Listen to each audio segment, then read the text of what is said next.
CM Siddaramaiah ಅವರ ರಾಜೀನಾಮೆ ಕೇಳುವಂತ ನೈತಿಕತೆ ಬಿಜೆಪಿಗಿದೆಯಾ? ಕಳೆದ 16 ತಿಂಗಳುಗಳಿಂದ ಹೊತ್ತಿ ಉರಿತಾ ಇರುವಂತಹ ಮಣಿಪುರದ ಬಿಜೆಪಿ ಸಿಎಂ ರಾಜೀನಾಮೆ ನೀಡಿದ್ರ? ವಿಪಕ್ಷಗಳ ಭ್ರಷ್ಟ ನಾಯಕರನ್ನ ಬಿಜೆಪಿ ಸೇರಿಸಿಕೊಂಡು ಕ್ಲೀನ್ ಚೀಟ್ ನೀಡಿದ್ದಕ್ಕಾಗಿ ಪ್ರಧಾನಿ ಮೋದಿ ಅದೆಷ್ಟು ಸರ್ತಿ ರಾಜೀನಾಮೆಯನ್ನ ನೀಡಬೇಕಾಗಿತ್ತು? ಕಳೆದ 10 ವರ್ಷಗಳಲ್ಲಿ ಬಿಜೆಪಿ ಆಡಳಿತದಲ್ಲಿ ಸುಮಾರು 20 ಲಕ್ಷ ಕೋಟಿ ರೂಪಾಯಿಗಳ ಭ್ರಷ್ಟಾಚಾರ ಮತ್ತು ವಂಚನೆಗಾಗಿ ಪ್ರಧಾನಿ ಮೋದಿ ರಾಜೀನಾಮೆ ಕೊಟ್ರ? ಚುನಾವಣಾ ಬಾಂಡ್ಗಳ ಹೆಸರಿನಲ್ಲಿ ನಡೆದಂತಹ ಈ ಮಹಾ ಹಗರಣಕ್ಕೆ ಮೋದಿ ರಾಜೀನಾಮೆಯನ್ನು ಕೊಟ್ರ? ಚುನಾವಣಾ ಬಾಂಡ್ ಕಾಯ್ದೆ ಅಸಂವಿಧಾನಿಕ ಅಂತ ಸುಪ್ರೀಂ ಕೋರ್ಟ್ ಹೇಳಿದಾಗ ನೈತಿಕ ಹೊಣೆಯನ್ನು ಹೊತ್ತು ಮೋದಿ ರಾಜೀನಾಮೆ ಕೊಟ್ರ?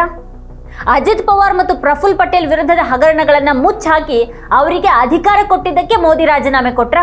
ಸುವೇಂದು ಅಧಿಕಾರಿ, ಹಿಮಂತ್ ಬಿಶ್ವ ಶರ್ಮಾ, ಅಶೋಕ್ ಚವ್ಹಾಣ್ ಅವರ ಭ್ರಷ್ಟಾಚಾರವನ್ನ ಮುಚ್ಚಾಕಿದ್ದಕ್ಕೆ ಪ್ರಧಾನಿ ಮೋದಿ ರಾಜೀನಾಮೆ ಕೊಟ್ರ? ಕಳೆದ 100 ದಿನಗಳಲ್ಲಿ 38 ರೈಲು ಅಪಘಾತಗಳು ನಡೆದಿದ್ದು 21 ಸಾವುಗಳು ಮತ್ತು 112ಕ್ಕೂ ಹೆಚ್ಚು ಜನರು ಗಾಯಗೊಂಡಿದ್ದಾರೆ. ರೈಲ್ವೆ ಸಚಿವ ಅಶ್ವಿನಿ ವೈಷ್ಣವ್ ಇದಕ್ಕೆ ರಾಜೀನಾಮೆಯನ್ನು ಕೊಟ್ರ? ಕಳೆದ 100 ದಿನಗಳಲ್ಲೇ ಜಮ್ಮು ಮತ್ತು ಕಾಶ್ಮೀರದಲ್ಲಿ 26 ಭಯೋತ್ಪಾದಕ ದಾಳಿಗಳು ನಡೆದಿವೆ. 21 ಸೈನಿಕರು ಮತ್ತು 15 ನಾಗರಿಕರು ಸಾವನ್ನಪ್ಪಿದ್ದಾರೆ. ರಕ್ಷಣಾ ಸಚಿವ ರಾಜೀನಾಮೆ ಕೊಟ್ರ? ಕಾಶ್ಮೀರದ ವಿಶೇಷ ಸ್ಥಾನಮಾನ ರದ್ದಾದ ಮೇಲೆ ಅಲ್ಲಿ ಹಿಂಸಾಚಾರ ಸಂಪೂರ್ಣವಾಗಿ ನಿಲ್ಲುತ್ತೆ ಅಂತ ಹೇಳಿದ್ರಲ್ಲ ಅಮಿತ್ ಶಾ, ಆದ್ರೆ ಅಲ್ಲಿ ಹಿಂಸಾಚಾರ ಇನ್ನಷ್ಟು ಹೆಚ್ಚಾಗಿದೆ. ಅಮಿತ್ ಶಾ ರಾಜೀನಾಮೆ ಕೊಟ್ರ? ಮೂಡ ಹಗರಣದಲ್ಲಿ ಸಿಎಂ ಸಿದ್ದರಾಮಯ್ಯ ಅವರ ಪ್ರಾಸಿಕ್ಯೂಷನ್ಗೆ ರಾಜ್ಯಪಾಲರು ಅನುಮತಿ ನೀಡಿದ್ದನ್ನ ಎತ್ತಿ ಹಿಡಿದ ಹೈಕೋರ್ಟ್ ಆದೇಶದ ಬೆನ್ನಿಗೆ ರಾಜ್ಯ ಬಿಜೆಪಿ ಮುಖಂಡರು ಸಿಎಂ ರಾಜೀನಾಮೆ ಕೊಡಬೇಕು ಅಂತ ಹಠಕ್ಕೆ ಬಿದ್ದಿದ್ದಾರೆ. ಆದ್ರೆ ಸಿದ್ದರಾಮಯ್ಯ ಅವರ ರಾಜೀನಾಮೆಯನ್ನ ಕೇಳುವಂತ ನೈತಿಕತೆಯನ್ನ ಬಿಜೆಪಿ ಉಳಿಸ್ಕೊಂಡಿದೆಯಾ ಅನ್ನೋದು ಇಲ್ಲಿ ಬಹಳ ಮುಖ್ಯ ಪ್ರಶ್ನೆ ಆಗುತ್ತೆ. ಇದನ್ನೇ ಇವತ್ತಿನ ವಿಡಿಯೋದಲ್ಲಿ ನಾವು ಚರ್ಚೆ ಮಾಡೋಣ. ಆದರೆ ಅದಕ್ಕೂ ಮುನ್ನ ನೀವಿನ್ನು ನಮ್ಮ ಚಾನಲ್ನ ಸಬ್ಸ್ಕ್ರೈಬ್ ಮಾಡಿಲ್ಲ ಅಂತ ಅಂದರೆ ಈಗಲೇ ಈ ವಿಡಿಯೋದ ಕೆಳಗೆ ಕಾಣ್ತಾ ಇರುವಂಥ ಸಬ್ಸ್ಕ್ರೈಬ್ ಬಟನ್ ಹಾಗೆ ಪಕ್ಕದಲ್ಲಿರುವಂಥ ಬೆಲ್ ಐಕಾನ್ನ ಪ್ರೆಸ್ ಮಾಡಿಬಿಡಿ. ಸಿದ್ದರಾಮಯ್ಯ ಅವರ ರಾಜೀನಾಮೆ ಕೇಳ್ತಾ ಇರುವಂಥ ಬಿಜೆಪಿ ಆಗ್ರಹದ ಬಗ್ಗೆ ನಿಮಗೇನು ಅಭಿಪ್ರಾಯ ಇದೆ, ನೀವೇನು ಹೇಳ್ತೀರಿ ಇದ್ರ ಬಗ್ಗೆ ಅಂತ ಕಮೆಂಟ್ ಮಾಡಿ. ಈ ವಿಡಿಯೋವನ್ನು ಕೊನೆವರೆಗೂ ನೋಡಿ, ಹಾಗೆ ಇದರ ಲಿಂಕನ್ನು ನಿಮ್ಮ ಬಂಧು ಮಿತ್ರರಿಗೆ ವಾಟ್ಸಪ್ ಮಾಡಿ. ಈಗ ವಿಷಯಕ್ಕೆ ಬರೋಣ. ಬಿಜೆಪಿಗೆ ಒಂದು ಅತ್ಯಂತ ನೇರ ಪ್ರಶ್ನೆ, ಅದೇನೆಂದರೆ ಭ್ರಷ್ಟಾಚಾರ ಅನ್ನುವಂಥ ವಿಚಾರದಲ್ಲಿ ಸಿದ್ದರಾಮಯ್ಯನವರ ರಾಜೀನಾಮೆ ಕೇಳೋದಕ್ಕೆ ಬಿಜೆಪಿಗೆ ಯಾವ ನೈತಿಕ ಹಕ್ಕಿದೆ? ಕಳೆದ 10 ವರ್ಷಗಳಿಂದಲೂ ಬಿಜೆಪಿ ಭ್ರಷ್ಟಾಚಾರವನ್ನು ಹೇಗೆಲ್ಲ ಕಾನೂನುಬದ್ಧಗೊಳಿಸ್ತಾ ಬಂದಿದೆ, ಹೇಗದನ್ನು ಸಾಂಸ್ಥಿಕಗೊಳಿಸಿಬಿಟ್ಟಿದೆ ಅಲ್ವಾ? ಮೂಡ ಪ್ರಕರಣಕ್ಕೆ ಸಂಬಂಧಪಟ್ಟ ಹಾಗೆ ಸಿಎಂ ಸಿದ್ದರಾಮಯ್ಯ ವಿರುದ್ಧ ಗವರ್ನರ್ ನೀಡಿದಂಥ ಪ್ರಾಸಿಕ್ಯೂಷನ್ ಅನುಮತಿಯನ್ನು ಪ್ರಶ್ನಿಸಿ ಸಿದ್ದರಾಮಯ್ಯ ಸಲ್ಲಿಸಿದಂಥ ಅರ್ಜಿಯನ್ನು ಕರ್ನಾಟಕ ಹೈಕೋರ್ಟ್ ಏಕಸದಸ್ಯ ಪೀಠ ವಜಾಗೊಳಿಸಿದೆ. ಕಾಂಗ್ರೆಸ್ ಸರ್ಕಾರದ ವಿರುದ್ಧ ಅಸ್ತ್ರ ಹುಡುಕ್ತಾನೆ ಇರುವಂತಹ ಬಿಜೆಪಿಗೆ ಈಗ ಬಲ ಬಂದಂತಾಗ್ಬಿಟ್ಟಿದೆ. ಕೇಂದ್ರ ಸಚಿವರು, ಸಂಸದರು ಸೇರಿ ಇಡೀ ಬಿಜೆಪಿ ಸಿದ್ದರಾಮಯ್ಯ ಅವರ ವಿರುದ್ಧ ಮುಗಿಬೀಳ್ತಾ ಇದೆ. ಸಿದ್ದರಾಮಯ್ಯ ಅವರು ರಾಜೀನಾಮೆ ನೀಡಬೇಕು ಅನ್ನೋದು ಬಿಜೆಪಿಯ ಒತ್ತಾಯ. ಆದರೆ ನಾನ್ಯಾಕೆ ರಾಜೀನಾಮೆ ಕೊಡ್ಲಿ ಅನ್ನೋದು ಸಿದ್ದರಾಮಯ್ಯ ಅವ್ರ ಪ್ರಶ್ನೆ. ಹಾಗೇನೆ ಮೊದಲು ಮೋದಿ ರಾಜೀನಾಮೆ ನೀಡಲಿ ಅಂತ ಸಚಿವ ಸಂತೋಷ್ ಲಾಡ್ ತಿಳಿದಿದ್ದಾರೆ. ಭ್ರಷ್ಟಾಚಾರದ ವಿರುದ್ಧ ಹೋರಾಡ್ತಾ ಇರೋದಾಗಿ ಮೋದಿ ಭಾಷಣ ಮಾಡ್ತಾರೆ. ಪ್ರತಿಪಕ್ಷ ನಾಯಕರ ಮೇಲೆ ಸಾವಿರಾರು ಕೋಟಿ ರೂಪಾಯಿ ಭ್ರಷ್ಟಾಚಾರದ ಆರೋಪ ಮಾಡ್ತಾರೆ. ಅವ್ರು ಯಾರನ್ನ ಕಳಂಕಿತರು ಅಂತ ಹೇಳ್ತಾರೋ ಅದೇ ನಾಯಕರು ಅದಾದ ನಂತರ ಬಿಜೆಪಿ ಸೇರ್ಕೊಳ್ತಾರೆ. ಕಳಂಕಿತರು ಅಂತ ಯಾರ ಬಗ್ಗೆ ಮೋದಿ ಅಥವಾ ಬಿಜೆಪಿ ಇತರರು ಆರೋಪ ಮಾಡ್ತಾರೋ ಅವರು ಅದೇ ಬಿಜೆಪಿಯನ್ನ ಸೇರಿ ನಿರಾಳರಾಗ್ತಾರೆ. ಮೋದಿ ಭ್ರಷ್ಟಾಚಾರ ನಿರ್ಮೂಲನೆ ಬಗ್ಗೆ ಮಾತಾಡ್ತಾ ಇಲ್ಲ, ಭ್ರಷ್ಟರನ್ನ ತಮ್ಮ ಪಕ್ಷಕ್ಕೆ ಸೇರಿಸ್ಕೊಳ್ಳೋದ್ರ ಬಗ್ಗೆ ಮಾತಾಡ್ತಾ ಇದ್ದಾರಾ? ಮೋದಿ ಭ್ರಷ್ಟಾಚಾರದ ವಿರುದ್ಧ ಹೋರಾಡೋದು ಅಂತ ಅಂದ್ರೆ ವಿಪಕ್ಷ ನಾಯಕರ ಹಿಂದೆ ಇಡಿ ಸಿಬಿಐಗಳನ್ನ ಛೂ ಬಿಡೋದು, ಆ ನಾಯಕರು ಹೆದರ್ಕೊಂಡು ಓಡೋಡಿ ಬಂದು ಬಿಜೆಪಿಯನ್ನ ಸೇರ್ಕೊಳ್ಳುವಂತೆ ಮಾಡೋದು ಅನ್ನೋದು ಬಿಜೆಪಿಯನ್ನ ಆರಿಸಿ ಕಳಿಸಿದಂಥ ಜನರಿಗೆ ಅರ್ಥ ಆಗ್ಬಿಟ್ಟಿದೆ. 2014ರಿಂದಲೂ ಮೋದಿಯ ಭ್ರಷ್ಟಾಚಾರದ ವಿರುದ್ಧದ ಹೋರಾಟ ಅದು ಎಷ್ಟು ವಿಪಕ್ಷ ನಾಯಕರು ಬಿಜೆಪಿ ಸೇರ್ಕೊಳ್ಳುವಂತೆ ಮಾಡಿದೆ ಅಂತ ಅಂದ್ರೆ ಕೇಂದ್ರದ ತನಿಖಾ ಏಜೆನ್ಸಿಗಳ ಕೇಸ್ ಎದುರಿಸ್ತಾ ಇದ್ದಂತಹ ಬೇರೆ ಬೇರೆ ಪಕ್ಷಗಳ 25 ಪ್ರಮುಖ ನಾಯಕರು ಬಿಜೆಪಿಯನ್ನ ಸೇರ್ಕೊಂಡಿದ್ದಾರೆ. ಅವರಲ್ಲಿ 23 ನಾಯಕರ ವಿರುದ್ಧದ ಕೇಸ್ಗಳು ಕ್ಲೋಸ್ ಆಗಿಬಿಟ್ವು. ತನಿಖಾ ಏಜೆನ್ಸಿಗಳು 2022 ಮತ್ತು 2023ರಲ್ಲಿ ತೀವ್ರ ಮಟ್ಟದಲ್ಲಿ ಕಾರ್ಯಾಚರಣೆಗಿಳಿದಿದ್ದು ಮಹಾರಾಷ್ಟ್ರದಲ್ಲಿ. 2022ರಲ್ಲಿ ಏಕನಾಥ್ ಶಿಂದೆ ಬಣ ಶಿವಸೇನೆಯಿಂದ ಬೇರೆಯಾಗಿ ಬಿಜೆಪಿಯೊಂದಿಗೆ ಸರ್ಕಾರ ರಚನೆ ಮಾಡಿತು. 1 ವರ್ಷದ ನಂತರ ಅಜಿತ್ ಪವಾರ್ ಬಣ ಎನ್ಸಿಪಿಯಿಂದ ಬೇರ್ಪಟ್ಟು ಆಡಳಿತಾರೂಢ ಎನ್ಡಿಎ ಒಕ್ಕೂಟವನ್ನು ಸೇರಿ ಪಾಪ ಕಳ್ಕೊಳ್ತು. ಎನ್ಸಿಪಿಯ 2 ಪ್ರಮುಖ ನಾಯಕರಾದಂಥ ಅಜಿತ್ ಪವಾರ್ ಮತ್ತು ಪ್ರಫುಲ್ ಪಟೇಲ್ ವಿರುದ್ಧ ಪರಮ ಭ್ರಷ್ಟಾಚಾರದ ಆರೋಪಗಳನ್ನು ಹೊರಿಸಿದವರು ಸ್ವತಃ ಮೋದಿ. ಯಾವಾಗ ಅವರಿಬ್ಬರೂ ಬಿಜೆಪಿ ಸೇರಿದ್ರು ಅವ್ರ ವಿರುದ್ಧದ ಕೇಸ್ಗಳು ಕ್ಲೋಸ್ ಆದವು. ಎನ್ಸಿಪಿ ಬಗ್ಗೆ ಅಂತೂ ಬಿಜೆಪಿ ಹಾಗೂ ಮೋದಿಜಿ ಧೋರಣೆ ತೀರಾ ಲಜ್ಜೆಗೇಡಿಯಾಗಿತ್ತು. ಆ ಪಕ್ಷ 70,000 ಕೋಟಿಯ ಭ್ರಷ್ಟಾಚಾರ ಮಾಡಿದೆ ಅಂತ ಸ್ವತಃ ಮೋದಿಜಿ ಮಧ್ಯಪ್ರದೇಶದಲ್ಲಿ ಭಾಷಣ ಮಾಡಿದಂಥ 3-4 ದಿನಗಳಲ್ಲೇ ಅದೇ ಪಕ್ಷದ ಜೊತೆಗೆ ಮೈತ್ರಿ ಮಾಡಿ ಆ ಪಕ್ಷದ ಅಜಿತ್ ಪವಾರನ್ನೇ ಡಿಸಿಎಂ ಮಾಡಿದ್ರು ಮೋದಿಜಿ. ಇದಕ್ಕಿಂತ ನಾಚಿಕೆಗೇಡು ಬೇರೆ ಏನಿದೆ? ಅದಕ್ಕಾಗಿ ಮೋದಿಜಿ ಅಥವಾ ದೇವೇಂದ್ರ ಫಡ್ನವೀಸ್ ರಾಜೀನಾಮೆಯನ್ನು ಕೊಟ್ರ? ಬಿಜೆಪಿ ಸೇರಿದಂತೆ 25 ವಿಪಕ್ಷ ನಾಯಕರ ಸಾಲಿನಲ್ಲಿ ಮಹಾರಾಷ್ಟ್ರದವರೇ 12 ಪ್ರಮುಖ ರಾಜಕಾರಣಿಗಳಿದ್ದಾರೆ. ಅವರಲ್ಲಿ 11 ಮಂದಿ 2022 ಅಥವಾ ಅದರ ನಂತರ ಬಿಜೆಪಿಗೆ ಸೇರಿದ್ರು.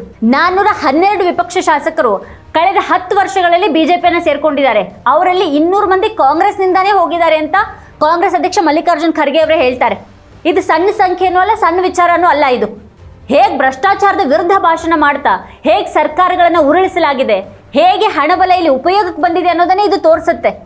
ಮಧ್ಯಪ್ರದೇಶ, ಕರ್ನಾಟಕ, ಮಣಿಪುರ, ಗೋವಾ, ಉತ್ತರಾಖಂಡಗಳಲ್ಲಿನ ಚುನಾಯಿತ ಸರ್ಕಾರಗಳನ್ನೆಲ್ಲ ಹೇಗೆ ಬೀಳಿಸಲಾಯಿತು ಅನ್ನೋದನ್ನ ಇಡೀ ದೇಶನೇ ನೋಡಿದೆ. ಜನಾದೇಶ ಪಡೆದಂಥ ಸರ್ಕಾರಗಳನ್ನ ಉರುಳಿಸೋದಕ್ಕೆ ನಡೆಸಿದಂಥ ಈ ಆಪರೇಷನ್ ಕಮಲಕ್ಕೆ ಸಾವಿರಾರು ಕೋಟಿ ಬಂತಲ್ಲ, ಎಲ್ಲಿಂದ ಬಂತದು?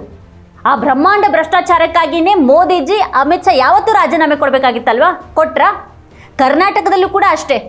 ವಿಪಕ್ಷಗಳಿಂದ ಬಿಜೆಪಿಗೆ ಹೋದವರೆಲ್ಲ ಮೋದಿಯಿಂದ ಪ್ರಭಾವಿತರಾಗಿ ಹೋದವರ? ಅವರೆಲ್ಲರೂ ಮೋದಿ ಕೈಯಲ್ಲಿನ ಈ ಇಡಿ ಮತ್ತು ಸಿಬಿಐ ಅನ್ನುವಂಥ ಅಸ್ತ್ರಗಳನ್ನು ನೋಡಿ ಹೆದರ್ಕೊಂಡು ಬಿಜೆಪಿಗೆ ಸೇರ್ಕೊಂಡವರು.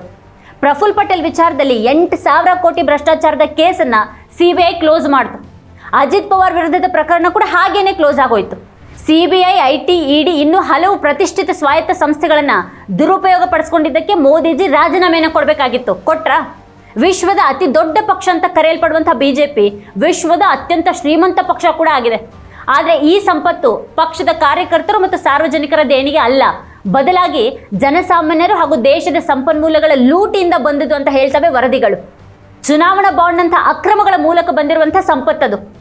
ಆ ರೀತಿ ಅಕ್ರಮವಾಗಿ ಪಕ್ಷಕ್ಕೆ ದುಡ್ಡು ಪಡೆದಿದ್ದಕ್ಕಾಗಿ ಮೋದಿಜಿ ಅವರು ರಾಜೀನಾಮೆ ಕೊಟ್ರ? ಈ ಲೂಟಿಯಿಂದಾಗಿ ಕಾರ್ಪೊರೇಟ್ಗಳು, ಅದರಲ್ಲೂ ಮೋದಿ ಮಿತ್ರರಾದಂಥ ಅದಾನಿ ಮತ್ತು ಅಂಬಾನಿ ಈ 10 ವರ್ಷಗಳಲ್ಲಿ ವಿಶ್ವದ ಅತ್ಯಂತ ಶ್ರೀಮಂತರ ಸಾಲಿನಲ್ಲಿ ನಿಂತರು. 2014ರಲ್ಲಿ ಮೋದಿ ಪ್ರಧಾನಿಯಾಗಿ ಅಧಿಕಾರಕ್ಕೆ ಬಂದಾಗ ಗೌತಮ್ ಅದಾನಿಯ ಒಟ್ಟು ಸಂಪತ್ತು 16,780 ಕೋಟಿ ಇತ್ತು. 2023ರ ಜನವರಿಯಲ್ಲಿ ಅದು 12 ಲಕ್ಷ ಕೋಟಿಗೆ ಏರ್ತು. ಅಂದರೆ 9 ವರ್ಷಗಳಲ್ಲಿ ಅದಾನಿ ಸಂಪತ್ತಿನಲ್ಲಿ 14 ಪಟ್ಟು ಏರಿಕೆಯಾಗಿದೆ. ಜಗತ್ತಿನ ಅತಿ ಶ್ರೀಮಂತರಲ್ಲಿ 106ನೇ ಸ್ಥಾನದಲ್ಲಿದ್ದಂಥ ಅದಾನಿ 11ನೇ ಅತಿ ಶ್ರೀಮಂತ ವ್ಯಕ್ತಿ ಆದದ್ದು ಮೋದಿ ಅಧಿಕಾರದ ಅವಧಿಯಲ್ಲೇ. ಮುಖೇಶ್ ಅಂಬಾನಿಯನ್ನು ಹಿಂದಿಕ್ಕಿ ಏಷ್ಯಾದ ನಂಬರ್ 1 ಶ್ರೀಮಂತ ವ್ಯಕ್ತಿಯಾಗಿದ್ದು ಮೋದಿ ಕಾಲದಲ್ಲೇ. ಹೇಗಾಯ್ತು? 10 ವರ್ಷಗಳಲ್ಲಿ ಒಬ್ಬನೇ ಉದ್ಯಮಿ ಇಷ್ಟೊಂದು ವಿಕಾಸ?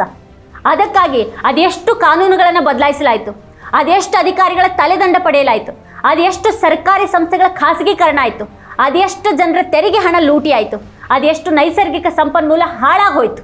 ಬರೀ ಅದಾನಿಯ ಜಾರ್ಖಂಡ್ ವಿದ್ಯುತ್ ಸ್ಥಾವರ ಒಂದರಲ್ಲೇ ಅದಾನಿಗೆ ಸಾವಿರಾರು ಕೋಟಿ ರೂಪಾಯಿ ಲಾಭ ಮಾಡಿಕೊಡೋದಕ್ಕೆ ಭಾರತ, ಬಾಂಗ್ಲಾದೇಶ ಎರಡೂ ಕಡೆ ಮೋದಿ ನೇತೃತ್ವದಲ್ಲಿ ಅದೆಷ್ಟು ಅಕ್ರಮ ಎಸಗಲಾಯಿತು. ಆ ಕುರಿತು ವಾರ್ತಾ ಭಾರತಿ ಮಾಡಿರುವಂಥ ಒಂದು ವಿಡಿಯೋದ ಲಿಂಕ್ ಡಿಸ್ಕ್ರಿಪ್ಷನ್ನಲ್ಲಿ ಕೊಟ್ಟಿದ್ದೀವಿ, ಅದನ್ನು ನೋಡಿ. UPA ಸರ್ಕಾರ ಭಾರೀ ಭ್ರಷ್ಟಾಚಾರ ಮಾಡಿದೆ ಅನ್ನುವಂಥ ಆರೋಪವನ್ನೇ ವೈಭವೀಕರಿಸಿ ಪಾರದರ್ಶಕ ಆಡಳಿತದ ಭರವಸೆಯನ್ನು ಕೊಟ್ಟು ಬಂದಂಥ ಮೋದಿ ಸರ್ಕಾರ ಏನು ಮಾಡ್ತು? ಅಭಿವೃದ್ಧಿ ಹೊಂದಿದ ಭಾರತ ಅನ್ನುವಂಥ ಜುಮ್ಲೆಬಾಜು ಮಾಡುವಂಥ ಬಿಜೆಪಿ ಈ 10 ವರ್ಷಗಳಲ್ಲಿ ದೇಶವನ್ನು ದೊಡ್ಡ ಮಟ್ಟದಲ್ಲಿ ಲೂಟಿ ಮಾಡಿದೆ ಅನ್ನೋದು ಈಗ ಒಂದೊಂದು ಪ್ರಕರಣಗಳಲ್ಲಿ ಬಯಲಾಗಿದೆ. ನಾ ಖಾವುಂಗಾ ನಾ ಖಾನೇ ದುಂಗಾ ಅಂತ ಹೇಳ್ತಾ 2014ರಲ್ಲಿ ಅಧಿಕಾರಕ್ಕೇರಿದವರು ಆಮೇಲೆ ಮಾಡಿದ್ದೆಲ್ಲ ಪರಮ ಭ್ರಷ್ಟಾಚಾರನೇ ಆಗಿದೆ. ಸ್ವಿಸ್ ಬ್ಯಾಂಕ್ನಲ್ಲಿಯೇ ಕಪ್ಪಣ ದೇಶಕ್ಕೆ ವಾಪಸ್ ತರೋದಾಗಿ ಹೇಳಿ ನಡು ರಾತ್ರಿಯಲ್ಲಿ ನೋಟ್ ಬ್ಯಾನ್ ಮಾಡಿದಂಥ ಮೋದಿ ಸರ್ಕಾರ ಈ ದೇಶದ ಜನಸಾಮಾನ್ಯರಿಗೆ ದೊಡ್ಡ ವಂಚನೆಯನ್ನೇ ಮಾಡ್ತು.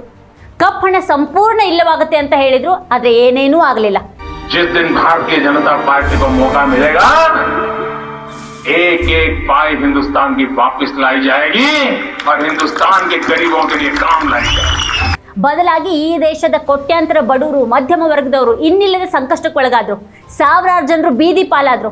ಸಾವಿರಾರು ಸಣ್ಣ ಮಧ್ಯಮ ವ್ಯಾಪಾರಗಳು ನಾಶವಾಗಿ ಹೋದವು. ಕೋಟಿಗಟ್ಟಲೆ ಉದ್ಯೋಗಗಳು ಇಲ್ಲವಾದವು.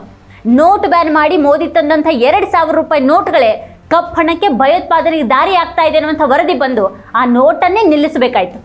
ಸ್ವತಂತ್ರ ಭಾರತದ ಅತಿ ದೊಡ್ಡ ಆರ್ಥಿಕ ಹಗರಣ ಅಂತಂದರೆ ಅದೇ ನೋಟ್ ಬ್ಯಾನ್.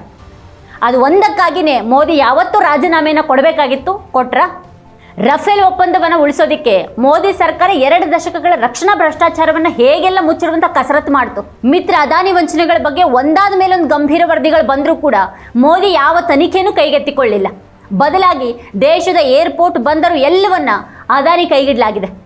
ಅದಾನಿ ಕಂಪನಿಗಳಲ್ಲಿ ಹೂಡಿಕೆ ಮಾಡಿರುವಂಥ ಆರೋಪ ಹೊತ್ತಿರುವ ಸೆಬಿ ಮುಖ್ಯಸ್ಥೆ ಮಾಧವಿ ಬುಚ್ ವಿರುದ್ಧ ಕೂಡ ತನಿಖೆ ಇಲ್ಲ. ಆಕೆಯನ್ನು ವಜಾ ಕೂಡ ಮಾಡಿಲ್ಲ. ಇದಕ್ಕಾಗಿ ಮೋದಿ ರಾಜೀನಾಮೆ ಕೊಟ್ರ? ಕೋಟಿ ಕೋಟಿ ಉದ್ಯೋಗ ಸೃಷ್ಟಿ ಮಾಡ್ತೀನಿ ಅಂತ ಅಧಿಕಾರಕ್ಕೆ ಬಂದಂಥ ಮೋದಿಜಿ ಅವಧಿಯಲ್ಲಿ ಈ ಹಿಂದೆಂದೂ ಕಾಣದಷ್ಟು ನಿರುದ್ಯೋಗ ತಾಂಡವಾಡ್ತಾ ಇದೆ. ಇರುವಂಥ ಸರ್ಕಾರಿ ಉದ್ಯೋಗಗಳನ್ನು ಕೂಡ ಕಿತ್ತುಕೊಂಡು ಅದನ್ನು ತಾತ್ಕಾಲಿಕ ಮಾಡಲಾಯಿತು. 10-20 ಉದ್ಯೋಗ ಇದ್ರೆ 1000 ಗಟ್ಟಲೆ ಜನ ಅರ್ಜಿ ಹಾಕುವಂಥ ಪರಿಸ್ಥಿತಿ ನಿರ್ಮಾಣ ಆಗಿದೆ. ಈಗ ತನ್ನನ್ನು ಆರಾಧಿಸಿ ಮತ ಹಾಕಿ ಅಧಿಕಾರ ಕೊಟ್ಟಿರುವಂಥ ಈ ದೇಶದ ಯುವ ಜನರಿಗೆ ಈ ರೀತಿ ಮೋಸ ಮಾಡಿದ್ದಕ್ಕೆ ಮೋದಿ ರಾಜೀನಾಮೆ ಕೊಟ್ರ? ಈಗ 3ನೇ ಅವಧಿಯ ಮೊದಲ 100 ದಿನಗಳಲ್ಲೂ ಕೂಡ ಮೋದಿ ಸರ್ಕಾರ ಕಿಂಚಿತ್ತಾದ್ರೂ ನೈತಿಕತೆಯನ್ನು ತೋರಿಸಿದೆಯಾ? ಸಮಸ್ಯೆಗಳಿಗೆ ಕುರುಡಾಗುವ ಮತ್ತು ಸವಾಲುಗಳಿಗೆ ಬೆನ್ನು ಹಾಕುವಂಥ ಚಾಳಿಯನ್ನೇ ಮೋದಿ ಮುಂದುವರಿಸಿರೋದಾಗಿ ಕಾಂಗ್ರೆಸ್ ವಕ್ತಾರೆ ಸುಪ್ರಿಯಾ ಶ್ರೀನಾಥ್ ಟೀಕೆ ಮಾಡಿದ್ದಾರೆ. ಈ 100 ದಿನಗಳಲ್ಲಿ ಸರ್ಕಾರದ ಪ್ರತಿ ಕ್ಷಣದಲ್ಲೂ ಅಸ್ಥಿರತೆ, ಅನಿರ್ದಿಷ್ಟತೆ ಮತ್ತು ಅಪ್ರಬುದ್ಧತೆನೇ ಕಾಣಿಸಿದೆ ಅಂತ ಅವರು ಆರೋಪ ಮಾಡಿದ್ದಾರೆ. ಭ್ರಷ್ಟಾಚಾರದ ವಿರುದ್ಧ ಬರೀ ಮಾತಾಡಿದ್ದೇ ಬಂತು. ಅದನ್ನು ಬಿಟ್ಟು ನೀವೇನು ಮಾಡಿದ್ದೀರಿ? ನೀವು ಭ್ರಷ್ಟರು ಅಂತ ಕರೆದವರೆಲ್ಲ ಈಗ ಬಿಜೆಪಿಯಲ್ಲೇ ಇದ್ದಾರೆ. ನೀವು ಭ್ರಷ್ಟಾಚಾರವನ್ನು ಕಾನೂನುಬದ್ಧಗೊಳಿಸೋದಕ್ಕೆ ಹೊರಟಿದ್ದೀರಾ ಅನ್ನುವಂಥ ಕಾಂಗ್ರೆಸ್ ನಾಯಕಿಯ ಪ್ರಶ್ನೆ ಬಿಜೆಪಿಯ ಭ್ರಷ್ಟತೆಯನ್ನು ಅದರ ಮುಖಕ್ಕೆ ಹಿಡಿದಿದೆ. ತನಿಖಾ ಏಜೆನ್ಸಿಗಳ ದುರ್ಬಳಕೆಗಾಗಿ ಸುಪ್ರೀಂ ಕೋರ್ಟ್ ನಿಮಗೆ ಹಲವು ಬಾರಿ ಛೀಮಾರಿ ಹಾಕಿದೆ. ಏಜೆನ್ಸಿಗಳನ್ನು ಈಗಲೂ ಕೂಡ ಬಿಜೆಪಿಯ ಅಡಿಯಾಳಾಗಿ ಬಳಸೋದನ್ನು ಮುಂದುವರಿಸ್ತೀರಾ ಅಥವಾ ಮುಕ್ತವಾಗಿಸ್ತೀರಾ ಅಂತ ಶ್ರೀನಾಥ್ ಕೇಳಿದ್ದಾರೆ. You are obviously dependent on your allies. For that, you are willing to turn a blind eye to the problems of this country. But questions will be raised about what plan do you have for this nation? How long do you continue? Do you plan to continue to misuse our agencies? What are you going to do about women's security? What are you going to do about unemployment, to rein in prices? There are various issues that face this nation. And on all those fronts, you have miserably failed this country. ಗಡಿಯಲ್ಲಿ ಯೋಧರು ಉಗ್ರರ ದಾಳಿಗೆ ಬಲಿಯಾಗ್ತಾನೆ ಇದ್ರೆ, ರೈಲು ಅಪಘಾತಗಳಲ್ಲಿ ಸಾವುಗಳು ಸಂಭವಿಸುತ್ತಲೇ ಇದ್ರೆ ನೈತಿಕ ಹೊಣೆ ಹೊರುವಂಥ ಸೌಜನ್ಯವನ್ನು ಕೂಡ ಮೋದಿ ತೋರಿಸಲಿಲ್ಲ. ಅವ್ರ ಸಂಪುಟದ ಒಬ್ಬ ಸಚಿವರು ತೋರಿಸಿಲ್ಲ. ಇಂಥ ಬಿಜೆಪಿ ಈಗ ಯಾಕೆ ಸಿದ್ದರಾಮಯ್ಯ ಅವರ ವಿಚಾರದಲ್ಲಿ ಮಾತ್ರ ನೈತಿಕತೆಯ ಪ್ರಶ್ನೆಯನ್ನು ಮುಂದೆ ಮಾಡ್ತಾ ಇದೆ? ಸಿದ್ದರಾಮಯ್ಯ ಅವರ ರಾಜೀನಾಮೆಗೆ ಆಗ್ರಹಿಸೋದಕ್ಕೆ ಅದಕ್ಕೆ ನೈತಿಕತೆ ಇದೆ. ಸಿದ್ದರಾಮಯ್ಯ ಅವರನ್ನು ಈ ನಾಡಿನ ಜನರು, ಅವ್ರಿಗೆ ಮತ ಹಾಕಿ ಅಧಿಕಾರ ಕೊಟ್ಟಿರುವಂಥ ಜನರು ಪ್ರಶ್ನೆ ಮಾಡಲಿ. ಆದರೆ ಬಿಜೆಪಿಗೆ ಆ ನೈತಿಕತೆ ಇದೆಯಾ? ಇದೆ ಈ ಹೊತ್ತಿನ ಸ್ಪೆಷಲ್. ನೋಡ್ತಾ ಇರಿ ವಾರ್ತಾ ಭಾರತಿ.